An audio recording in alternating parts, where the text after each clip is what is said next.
읽기. 첫 번째는 원리 한자입니다. 원리 한자는 짐승 숫자인데요.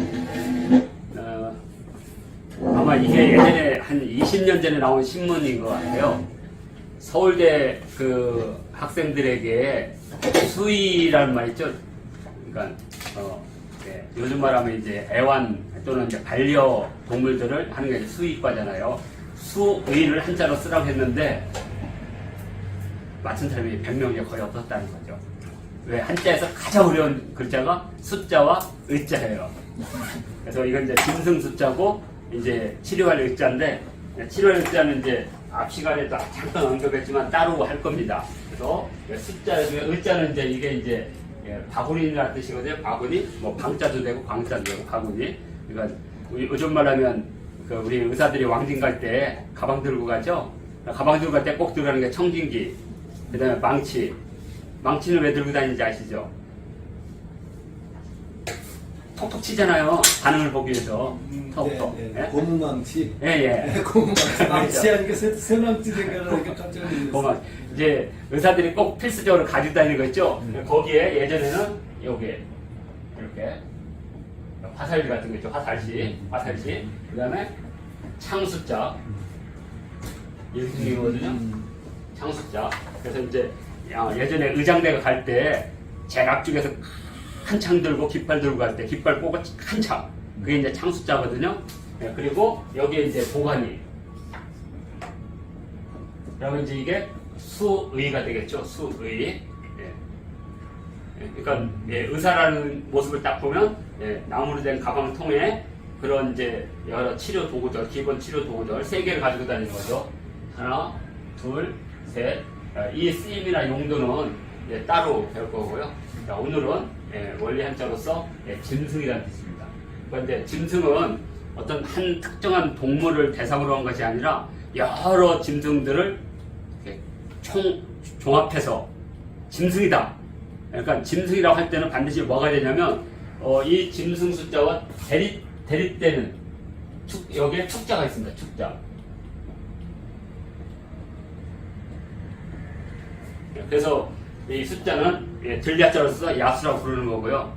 야수. 우리 야습할 때 그 야수입니다. 그러니까 야수라는 게 이제 여기서는 이제 뭐 막 무섭고 흉폭하고 하는 그런 뜻이 아니라 그냥 자연 상태의 그 충동적이고 막 이런 거 야수파들이 그러는 거지. 그래서 막 말 같은 것도 막 이렇게 그리고 그렇죠? 이제 야수고 여기는 이제 야의 반대가 이제 가자, 이제 가축 하거든요. 그래서 이 축자는 이제 짐승 숫자에서 온 말이에요. 온 말이지만 뜻은 전혀 다르죠. 이것은 길들여진 거고, 이건 길들여지지 않은 이제 동물을 대상으로 하는 것. 그래서 여기에는 짐승을 볼 때 짐승의 형태를 할 수도 있고, 근데 짐승의 형태가 비슷하니까 어떤 특정한 걸 가지고 짐승이라 할 수는 없잖아요.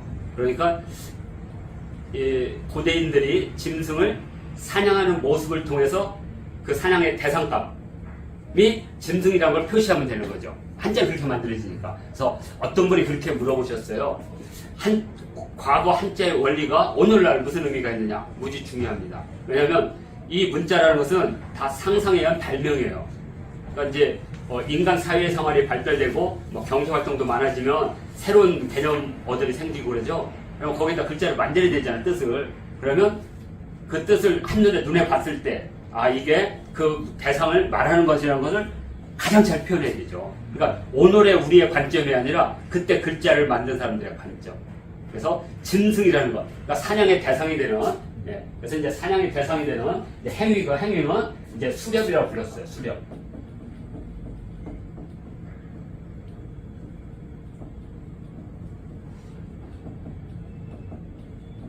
수렵이죠. 수렵. 우리가 이제 고대 경제 생활할 때 어로, 수렵, 그죠? 그 다음에 채집 이렇게 하잖아요. 다 뜻이 있는 거니까. 그래서 이 수렵은 이 대상, 이 짐승이라는 대상을 하는 행위가 되겠죠. 행위. 그리고 이 짐승은 대상이 되고 이 대상에 대한 결과는 축이죠. 기른다는 거니까.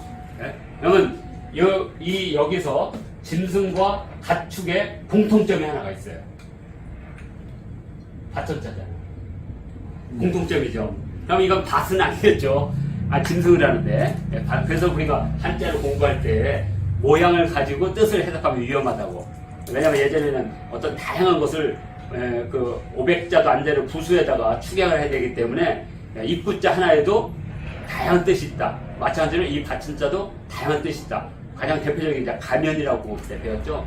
코빗자 배울 때, 코빗자 배울 때 이렇게 이게 코고 이게 가면이고 이렇게 두 손으로 약초를 독초인지 약초인지를 구별할 때 이때는 가면이 되겠죠. 그리고 이제 사내나무 할 때는 이제 이것은 이제 밭이고 보통 이렇게 힘을 쓰는 거. 그러니까 이때는 이제 밭이 되겠죠. 그러니까 요거라고 해도 근데 이제 예를 들어서 생각사자 써보세요. 생각사자. 그러면 이건 밭이겠어요? 좀 머리죠. 이때는 숫자는 이때 생각사자. 그러니까 같은 거라도 이렇게 머리가 될 수도 있고 밭도 될 수 있고 가면도 될 수 있고. 그러면 이건 뭐냐 이거죠. 오늘 얘기는 이 짐승숫자를 외우는 방법이 있어요. 구고 전일고 견. 구고 전일고 견. 이렇게 하면 아니 원래 그렇게 배워요 우리는. 구고 전일고. 구고 전일고. 그러면 구구가 있다 이거 구구. 그러면 이게 뭐냐 이거죠 이거. 그 다음에 구구. 그 다음에 전. 일. 구. 견. 그럼 지금 이 글자는 5개 합한 글자죠. 그러면 이 5개가 사냥을 하는 방법론이라는 거죠. 사냥하는 방법론. 그러니까 우리 상상력이 풍부한 박쌤은 요거 뭐라고 보세요? 팔이라는 거. 그렇죠. 네, 팔맷돌. 다 나오잖아요. 이거 팔맷돌이를 말하는 겁니다.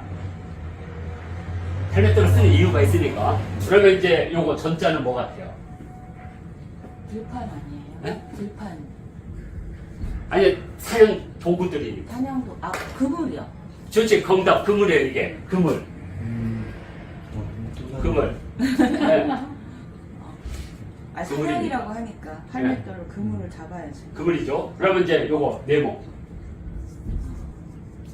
그거 울타리 아니에요? 정답 울타리입니다. 울타리. 맞아요? 네, 울타리요. 맞죠. 네, 울타리예요. 우리 저기 반구대 암각화에 네. 울타리 나오잖아요. 네. 누구나 다 아는 거예요. 네. 그 다음에 요거. 걔는 사냥개. 그렇죠, 사냥개. 그러면 이제 하나 남았네, 요거. 요걸 보면 알잖아요. 화살. 창? 창이나 화살이에요. 창이나 화살. 네. 그러니까 요거 일자는 창이나 작살, 화살이에요. 대나무 같은 걸 깎아서 저는 작살이나. 네. 그러면 고대인들이 사냥하던 방법론이 5개가 있는 거죠. 네.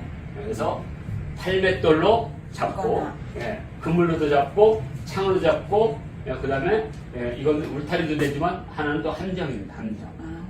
구덩이를 파서, 구덩이를 파서. 그러니까 이제 이렇게 울타리처럼 해서 모리 사냥을 할 때 많이 쓰거든요. 이렇게 만들어가지고 그 안에다가 모리 할 때. 그래서 울타리도 되고 또는 땅을 팠다 그래서 이제 여기서 알 수가 없잖아요. 이 그림으로는.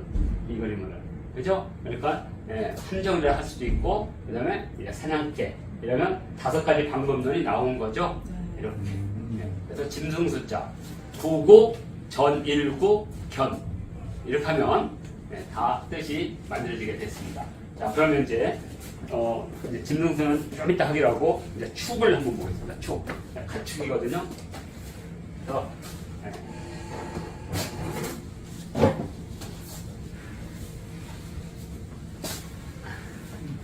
잠깐만, 그거 좀 적어놔야 되겠네. 뭐 저기 어차피 또 방송에서 다 볼 수 있으니까요. 그러면 축이라는 글자를 보면 요게 이제 현이라고 하는 게 이제 다 이렇게 생긴 줄이에요. 그래서 이제 현은 이제 어떤 뜻을 갖고 있냐면 극하다, 끝이 없다. 왜냐면 줄이라는 게 계속 만들어지니까, 꼬아지니까, 그죠? 그래서 이게 이제 철학으로 가게 되면 이제 철학 한자에도 배우겠지만 철학으로 갈 때는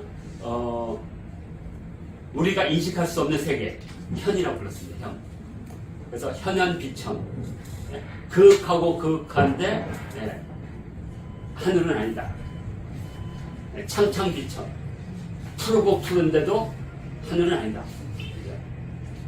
이런 게 있습니다. 이거 이제 우주를 얘기할 때 끝이 없다라는 걸 할 때 현현비천, 창창비천 이걸 쓰는데 천지현황할 때도 쓰입니다. 끊임없이 펼쳐진다는 뜻이죠. 하늘은 끊임없이 펼쳐지고 땅은 끊임없이 뭉쳐진다. 천지현황. 그래서 이렇게 생긴 데다가 이렇게 생긴 거예요.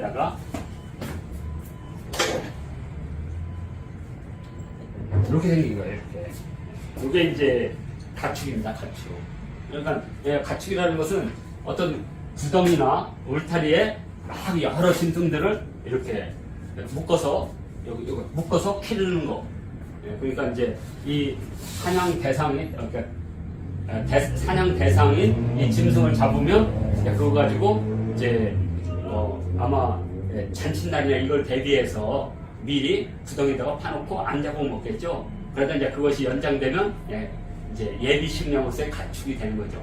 그리고 그들이 새끼를 치게 해서 이제 계속해서 기르게 되는 거죠. 그래서 그런 가축 가운데 제일 먼저가 그때 배운 게 견이라고 하는 거. 제일 생긴 거. 그죠? 근데 닭은 왜 이 가축의 원글제 없느냐? 이 날아다니는 거나 기르기가 쉽지 않았던 거죠. 이렇게. 그래서 뭐 견이라든지 이제 소자라든지 이제 말마자 같은 거 이런 것들이 다 원글자로 나오는 거죠. 자, 결시자도 있구나. 이렇게. 네. 자, 그래서 오늘 이제 짐승 숫자는 이렇게 되고, 그럼 이제 여기서 이 팔맥돌은 이제 고대 원시인들이 주로 이제 사냥을 많이 했던 방식이에요. 근데 이제 이 글자가 만들어지던 이제 청동 시대에도 팔맥돌을 쓰는 이유가 있을 거예요. 그래서 여기 공통점이 이 팔맥돌이나 그물이나 이 함정. 근데 함정은 두 가지 방식이 있어요. 하나는 이 함정에 이렇게 된 함정이 있어요. 이것은 이 함정이 그러면 이게 함정이라는 걸 어디서 나타나느냐? 요거 빠질 함. 나중에 이제 이렇게 들으죠. 이렇게 함. 그리고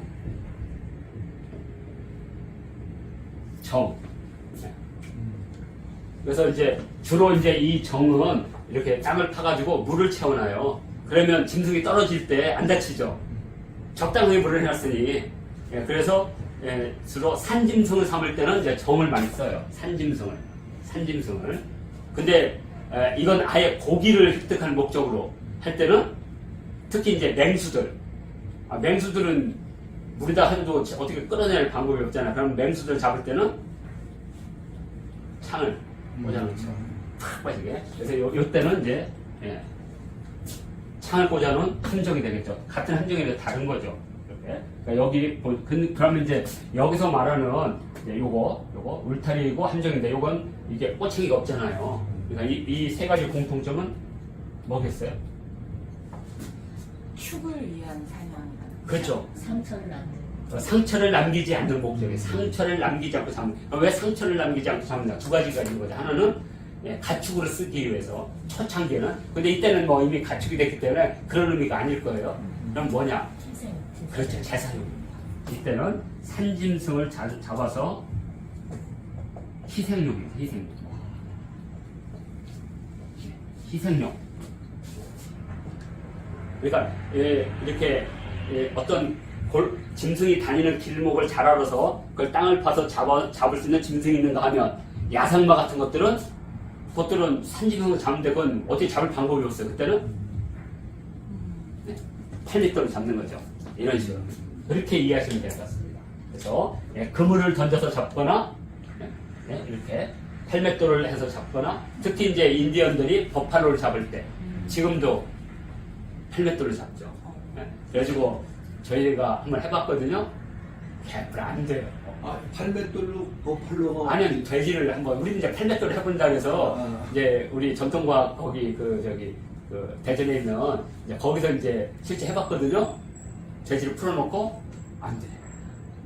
이것도 한 5년에 10년 해야 돼요. 웬만해서 던질 것 같으면 이 두 개가 동시에 날아가가지고 다리 감기진 않아요. 확 던지면 하다가 5m 다 떨어지고 막 그래요. 걔는 할 일이 없으니까 먹고 자고 이런 연습. 그렇죠. 예, 그래서 이 짐승수를 통해서 우리는 뭘 할 수가 있냐면 일단은 이걸 통해서 일단 이 사냥의 방식을 우리가 지금 여기서 확인할 수가 있습니다. 짐승이라는 걸 쓸 때 짐승이라는 것은 이런 사냥 방법을 통해서 획득된 어떤 행위를 짐승수라고 한다. 예, 그러니까 고대인들의 그 창의적 발명이죠. 글자를 발명하는 방식이. 예. 자, 그리고 이제 두 번째로는 산짐승. 획득이 필요한 시대라는 거죠. 특히 청동기 시대는 산짐승의 획득이 필요한 이유가 있는 거죠. 그것은 바로 희생이라는 거죠. 희생.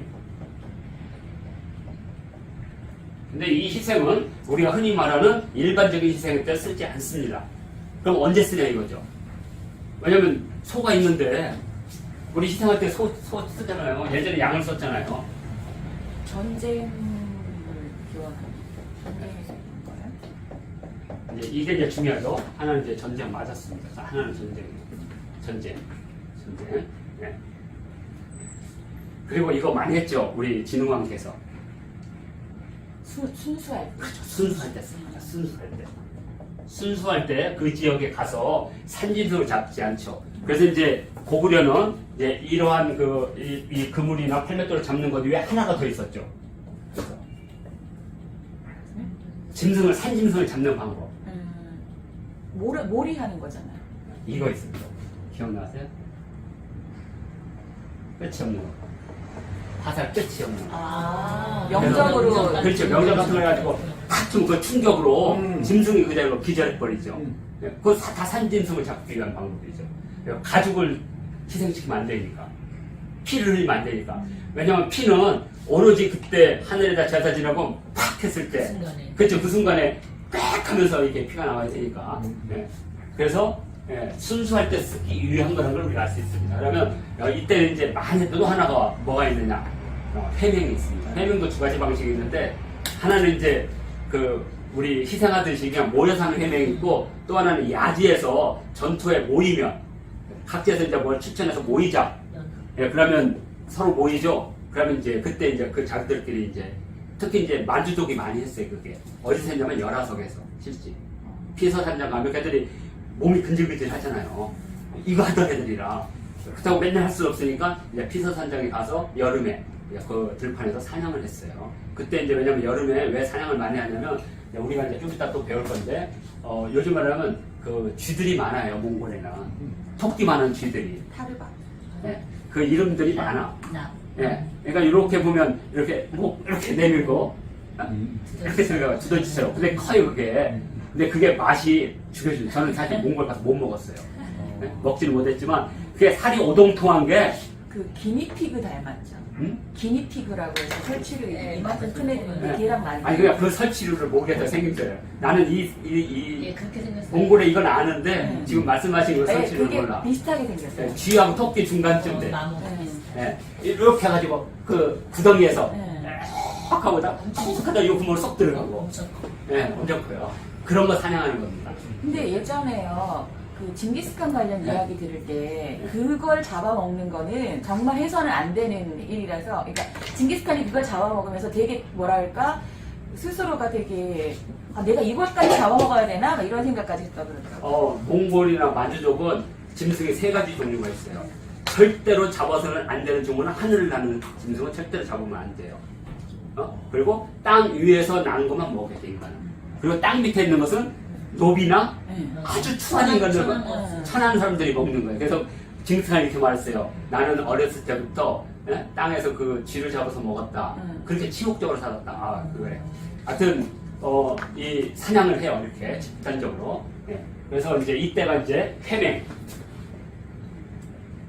이런 목적으로 이제 산짐승 획득이 필요한 거죠. 그래서 우리가 이제 지금 짐승수 하다가 여기까지 왔네. 그 다음에 또 여기에는 또 무슨 사냥이 있냐면 이 사냥의 기법이 요 개는 뭐 개가 뭐 짐승을 물어가지고 하겠어요? 개를 드러내는 방법이 있죠. 모리 사냥 맞습니다. 여기는 모리 사냥의 기법이 있습니다. 예전에 이제 몽골 같은 데서는 이제 늑대를 잡을 때 야생 이제 자기들 기던 개를 데리고 풀어놓죠. 그러면 개들이 이제 늑대를 이제 몰이하죠. 그래서 이제 그때 늑대 잡는 그 말 타고 늑대 못 잡아요. 개들이 다 이제 몰아 냄새를 맡아가지고 이제 모리 사냥이 있고 그다음에 이제 네 번째 요게 이제 창이라고 그랬죠. 창의 사냥 이제 집단 사냥입니다.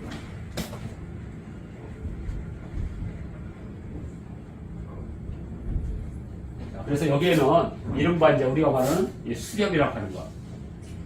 수렵이라는 게 다 나와 있는 거죠. 네. 그러면 이제 수렵을 한번 보도록 하겠습니다. 이제 여기 수렵 여기 써있죠. 수렵. 수렵은 뭐냐? 네. 우리가 말하는 이 수는 이렇게 짐승이 있죠. 그러면 이걸 나를 기준으로 하겠습니다. 나를 기준으로 할 때 맹수들이 우리 가축을 잡기 위해서 내려오는 짐승을 잡는 것 이렇게 들어오는 건 수예요. 수. 그래서 이 지킬 숫자가 있는 겁니다. 자, 그래서 이제 예전에는 이제 우리가 그 전식과라 해서 땅과 숲을 배분을 하죠. 그러면 이제 이게 땅이고 이게 산이에요. 그러면 이 산에 있는 짐승들은 늘 여기를 내려오는 동물들이죠. 그러면 이제 우리가 그 순수라고 하는 건 뭐냐면 이제 임금이 자기가 다스리는 땅을 거기를 가요. 그러면 그 지역에 가서 이제 그 지역에 이제 가장 주산에 올라가 두드려 막. 그럼 짐승들이 내려올 거 아니에요. 그러면 짐승들이 여기 이제 강이 이렇게 흐르죠. 여기서 두드리니까 짐승들은 이때 이제 다 이제 말해서 이렇게 기다리고 있는 거죠. 활 딱 들고 다 이렇게 좀 그럴 것 같죠? 네. 이렇게 하고 이제 딱 있는 거예요. 누가 그러더라고 막 그 산을 막 뛰어다니면서 사냥한다고 말 타고 그냥 목한테 잘리는 거예요. 네. 가다가 그 가지 같은 거 있죠. 그게 탁 걸리면 그냥 목 찢어지는 거예요. 절대로 산에서는 원래 말 타는 거 아닙니다. 네. 그러면 이제 막 두드리면 짐승들이 내려올 거 아니래. 그러면 이제 여기서 기다리고 있다가 짐승이 여기 못 가니까 그럼 이때부터 짐승이 막 이렇게 돌아다니고 그 여기서 사냥하는 거예요.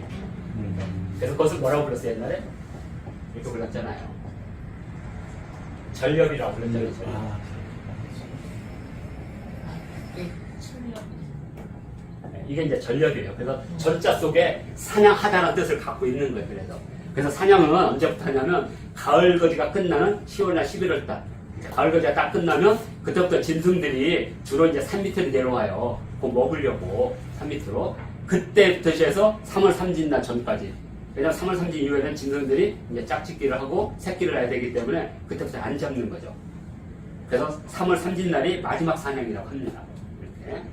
그래서 동지부터 주로 사냥을 많이 해요. 그래서 그때를 이제 나벌이라고 부르는 이유가 있습니다. 나벌. 네. 그러면 왜 나벌이냐? 지금 이제 이게 이제 자, 제가 이제 이게 사냥엽자인데 한자에서 뭐라고 되냐면 이것을 말갈기라고 합니다. 말갈기요. 근데 사냥하고 말갈기가 잘 안 맞아요. 이렇게 왜 안 맞냐면 요 글자가 나중에 이 밀랍이라는 뜻을 쓰입니다. 밀랍. 양초 이렇게 밀랍. 그리고 이거 이제 다른 방법은 이제 달월자가 들어갑니다. 달월자. 그래서 이제 우리가 납월할 때 이제 12월 달이 요 납자입니다. 같은 뜻이에요. 초라는 거죠. 그러면 말갈기하고 초하고 무슨 관계가 있어요? 한자라는 것은 원래 뜻이 담겨 있으면 그 뜻이 바뀌지 않아요. 그러니까 여기에 이렇게 생긴 것은 실제로는 이거 같은 글자예요. 사람들이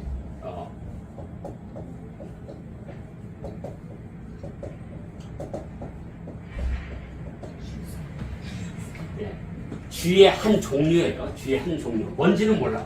근데 여기 보아서는 뭔가 이렇게 나니까 쥐보다는 큰 짐승, 토끼와 같이. 또는 이 천자가 무슨 뜻이냐면 냇가나 물 쪽에 있다는 것. 또는 세 번째로는 물을 지었다는 것. 여섯 때를 지어 사는 어떤 쥐 종류를 집단 사냥하는 거예요. 그러면 그때 이제 사냥을 가지고 이제 펄펄 끓여가지고 고기는 따로 그래서 갱이라 하고 또는 고기를 장에다 담그면 육장이 되는 거고 그리고 그 기름을 짜서 원래 거기 살쪄가지고 왜냐면 겨울을 나기 위해서 애들이 곡식을 엄청나게 먹어. 10월달, 11월달 떨어진 고기를 그래가지고 막 여기에 막 단백질로 막 풍부해 막 기름기 지방과 단백질이 막 풍부해. 그걸 잡아서 기름을 짜서 그걸로 초를 쓰는 거예요.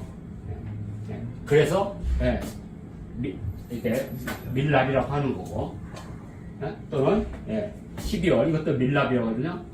밀랍. 그래서 이때부터 임금이 제사를 지내서 납제라고 그래서 납제를 지내고 드디어 한다. 그때 이제 뜰에다가 불을 넣는 거야. 들에다가. 그러면 이제 이것들이 이제 잠자려고 이제 살을 키워가지고 잠자려고 있는데 갑자기 뜨거우니까 정신없이 나왔다가 오돌돌아 움직이지도 못하고 그때 막 지팡이를 때리고 망치를 때리고 그래서 그 쥐불놀이라고. 그렇죠. 그게 지불놀이에요.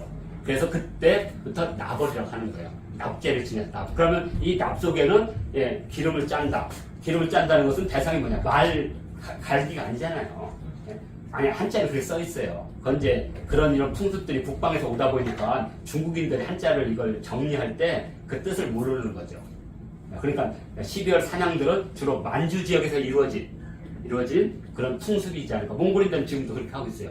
11월 말에서 12월 되면 그 토끼 같은 거 잡아가지고 그걸로 이제 기름을 짭니다. 걔들이 먹지는 않아요 절대로.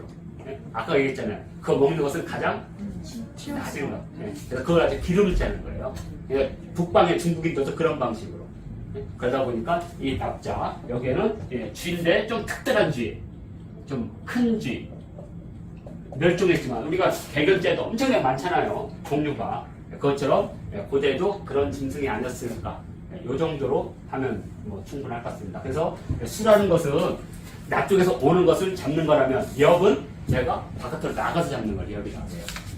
그래서 순수라는 것은 그 지역에 가서 이런 짐승을 잡아서 그걸로 회맹을 하고 이제 제사를 지내고 이 땅은 너희 땅이라는 것을 인정해주고 다우. 그래서 순수가 되는 거죠. 근데 우리가 고려시대도 거의 순수는 안 했어요.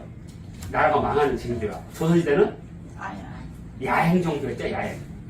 동네 개천가 정도 건너갔죠. 그거 야행 정도 미복 입고 그냥 나라 망하는 거예요. 왕이 말에 타서 죽은 왕이 어디 있어요. 그래도 고려는 그래도 전쟁 나가면 왕이 나간 적도 있어. 근데 조선은 없죠. 아마 말 타고 전쟁에 나간 것은 태조 이성계가 유일할걸요. 선조도 똑같은데 인조도 속보고. 저는 그런 나라에는 희망이 없다고 봐요. 진주가 가서 제일 먼저 화살 맞고 죽어줘야지. 그러죠. 그래야지 이제 백성이 분노해서 싸우는 거지. 도망가면 대책이 없는 거잖아요. 자, 이렇게 해서 우리 오늘날 짐승 숫자 통해서 사냥의 방식의 확인 5가지. 그래서 99, 전일구, 견. 저는 그냥 99, 전일구, 99, 전일 이렇게 해놨어요. 그래서 이 99 두 개는 요거 2개, 이거 펠맷돌. 그죠? 그러면 요것은 그물, 그리고 요것은 창, 그리고 요것은 요 견. 그죠? 견. 견. 그러면 여기에 입구는 어디냐? 입구는 여기 같이 섞여 있는 거죠? 여기 2개가. 여기. 그물에다가 요거. 그러니까 여기에 5개가 다 들어가 있는 거. 네. 그리고 이 축. 이 축은 어떤 거냐면, 이렇게 구덩이를 해가지고 위에다가 이렇게 망으로 이렇게 덮어놓은 거예요. 그러니까 십자가 망이라고 보시면 돼. 그물도 되는 거죠. 왜냐면 요게 만약에 풀 같은 걸 했다면 그물이 되는 거고, 나무 같은 거 하면 튀어나오지 못하도록 하는 거죠. 그래서 축은 요건 끈으로 묶어서 넘어가지 못하도록 기르는 거. 그래서 가축이 되는 거고, 이것은 그 가축이 되는 그 전 과정의 짐승 또는 이 가축이라는 게 이렇게 집에서 기르는 것만 축이라고 하지 않거든요. 축생이라고 해서 제사에 쓰기 위해서 산짐승을 사용한 것도 축생이라고 부른다. 축해가지고 이렇게 생자를 씁니다. 축생. 그렇게 희생생자 쓰지 않고 축생. 그러면 제사를 지내기 위해서 잡아온 짐승 이렇게. 그래서 축이 되고 이 숫자에 이제 또 다른 방식은 수렵이 있다. 수렵은 이제 굳이 사회적 행위죠. 이것은 그냥 어떤 일반적인 행위라면 수렵은 그 자체가 하나의 사회적 행위다. 이렇게 보시면 될 것 같습니다. 자, 이렇게 하면 원리 한자로서 이제 짐승 숫자는 마무리가 되고요.